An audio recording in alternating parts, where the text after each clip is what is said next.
Bonjour les amis, en ce 2 mai au matin, je suis tout ému, je suis bouleversé. Grâce aux réseaux sociaux, grâce à F de Souche, j'ai retrouvé la trace d'un vieux copain de 30 à 35 ans, un nommé Bernard Champagne. Ça s'arrose un peu facile, voilà. Donc je vous explique, je regardais sur F de Souche donc le compte rendu d'une réunion publique animée, salle Coluche, tout à symbole, hein, à Loun Plage, je ne sais pas si on dit Lone ou Loun, hein, c'est une ville du Nord, donc Loun Plage, donc où on leur raconte que les mecs ils vont accueillir des migrants. Bon, apparemment les mecs ils sont pas contents, vous voyez, des racistes, des fascistes et tout, faut reconnaître.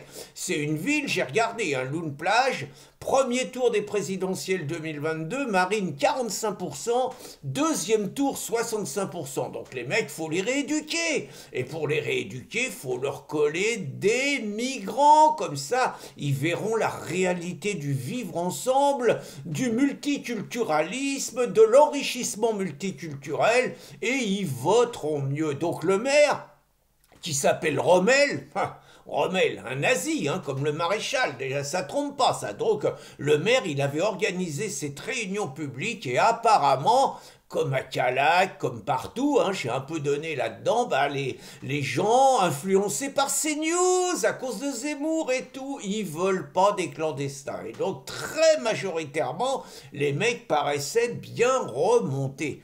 Et c'est alors que je lis dans le compte-rendu qu'il y avait un représentant de la LDH. Alors les mecs de la LDH, ils sont jamais présidents. Alors je dirais pas qu'ils sont trop cons hein, pour l'être tout seuls. Non, non, ça je me permettrai pas. Ils sont co-présidents. Parce qu'on n'aime pas le pouvoir personnel, même si c'est toujours un mec qui dirige.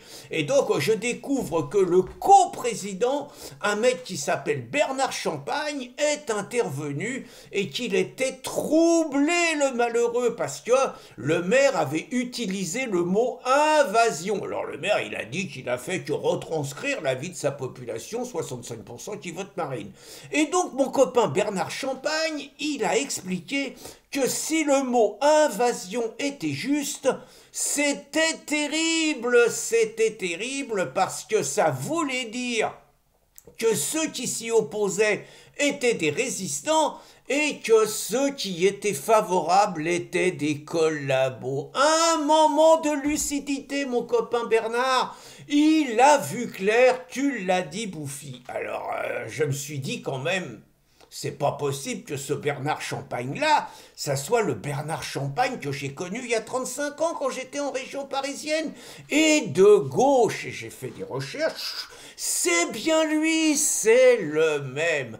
Un psychosociologue, parce que sociologue tout seul, ça fait pas assez riche. Donc, un psychosociologue. Donc, je me rappelle, parce que moi, j'ai sévi à gauche, et j'étais un espèce de grand chef du rassemblement des gauches dans les Yvelines, vous voyez. J'avais organisé plein de réunions, j'avais fait venir des bons, j'avais fait venir Mélenchon, eh oui, j'avais fait venir Montebourg, j'avais fait venir Krivine, j'avais fait venir Filoche, j'avais fait venir des féministes Maya Surdutz, j'avais fait venir oh là, plein de beaux mondes, du MRAP, tout ça, j'étais le... Ma mère, j'avais fait venir Noël ma mère, Marie-Noël Lindemann, oh là là là, Harlem Désir, oh putain, le palmarès, et donc... J'étais le grand animateur et dans la salle, il y avait toujours un mec qui, on va le dire clairement, prenait la parole à chacune de nos initiatives parce qu'on faisait intervenir le mec et puis après, il y avait naturellement la parole au public. Et le mec, c'était bon Bernard Champagne. À l'époque, il était que sociologue. Depuis, il est devenu psycho, mais en retraite maintenant. Hein. Donc, et le mec, il prenait la parole des heures et des heures pour faire chier le monde, quoi, pour montrer qu'il existait. On lui disait ta question c'est quoi? Il avait jamais de question, mais il faisait des grandes déclarations complètement vides, complètement déconnectées. C'était du dogme, quoi, voilà. Donc je me rappelle bien de lui. Ah là là, la LDH de Conflans-Sainte-Honorine. Je m'en rappelle bien. Ma copine Annick, aujourd'hui disparue, qui était correctrice et qui était membre de la LDH. Oh là là. Je vais vous faire une confidence, hein, paix à ses cendres. J'ai jamais entendu des propos racistes aussi fort que de la part d'une personne qui avait été, allez, dans un pays du tiers-monde que je ne vais pas citer, et qui nous racontait qu'elle avait vu des gens mourir sur les trottoirs, tout ça, que c'était des sous-hommes, que c'était des animaux. Franchement, moi qui suis considéré comme raciste, j'ai jamais tenu des propos pareils. Enfin bon, puis Yannick, elle était un peu particulière, à détester Champagne, à détester Champagne, disait du mal de Tubiana, ce qui n'était pas la plus mauvaise des choses. Yannick, c'était, on va dire, quelqu'un qui semait toujours le trouble dans les associations où elle était. Voilà, donc, et puis, bah, elle a fini par me virer de son réseau d'amitié. Pourtant, elle aimait bien discuter avec moi.